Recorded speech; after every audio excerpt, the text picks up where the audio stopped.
迎收睇《寰宇掠影》，今日由我梁海寧帶大家遊世界。夏日炎炎去野餐嘅話啦，旅行冰箱可以話係唔少得㗎。不過喺澳洲昆士蘭就有人忽發奇想，舉辦全球首次嘅世界冰箱車大賽，一齊睇下有幾緊張刺激。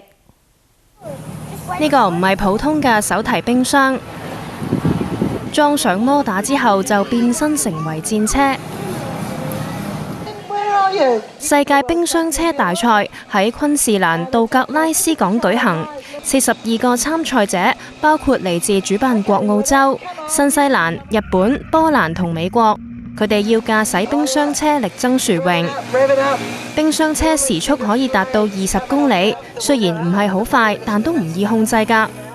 呢位參賽者嘅冰箱就失控撞到草堆，不過唔緊要，佢好快就重整旗鼓，重返賽道，仲同另一位參賽者爭持不下。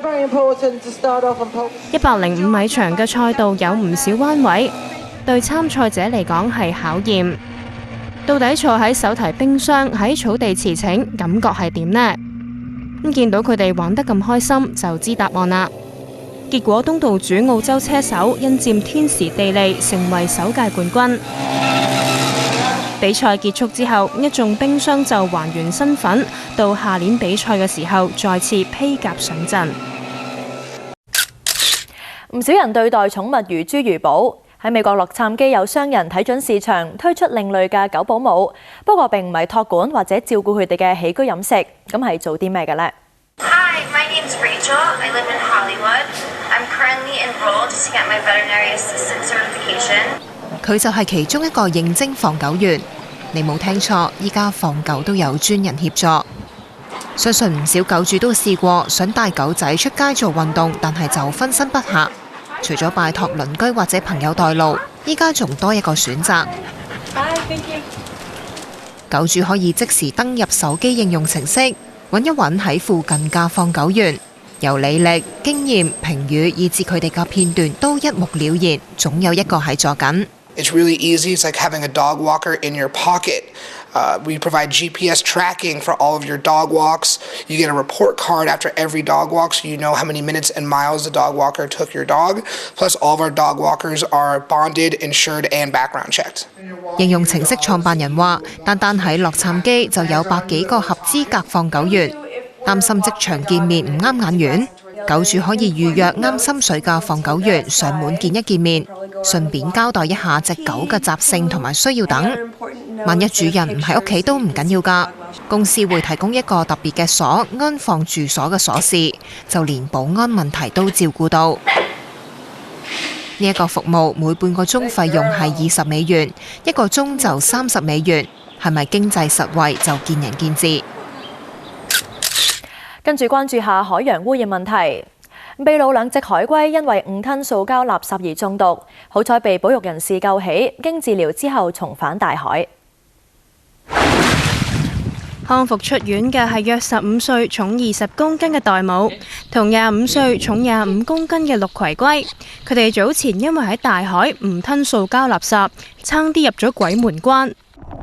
好彩遇到保育組織人員將佢哋救走，幫佢哋驗血同照 X 光之後，發現佢哋因為吞咗塑膠垃圾而中毒。經過20日嘅治療同休養，佢哋已經變返健康嘅海龜，可以返大海啦。如果佢哋健康冇事嘅話，預計壽命可以超過120歲。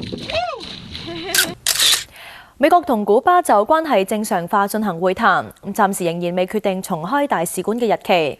不過已經有唔少嘅美國人急不及待展開佢哋嘅古巴之旅。古巴同郵輪似乎格格不入，不過數以萬計遊客湧入古巴嘅景象似乎好快成真。Many people can see that they gonna see the last communist country right here in this area, and not only in this area, and that's why many people want to see Cuba and want to see Cuba how it's right now. 殖民時代建築，哲古華拉嘅故事，仲有價錢合理嘅美食，呢啲全部都係唔少美國人急不及待嚟到古巴嘅原因。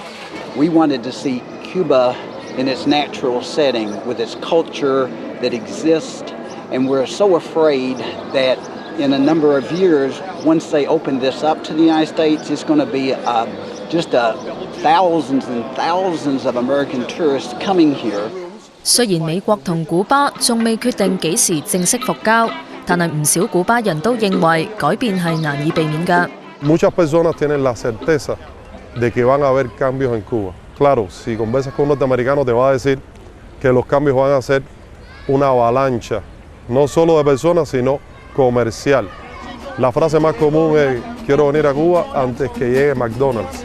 發展同保育往往係兩難嘅抉擇，究竟古巴會有點樣嘅變化呢？ What we've seen in Havana is fantastic. Very high standard of quality of service and products that you get. But it's very limited compared to what the high volume you can anticipate. The volume could overwhelm Cuba, and that would be disastrous. 今集環宇掠影同大家講到呢一度，拜拜。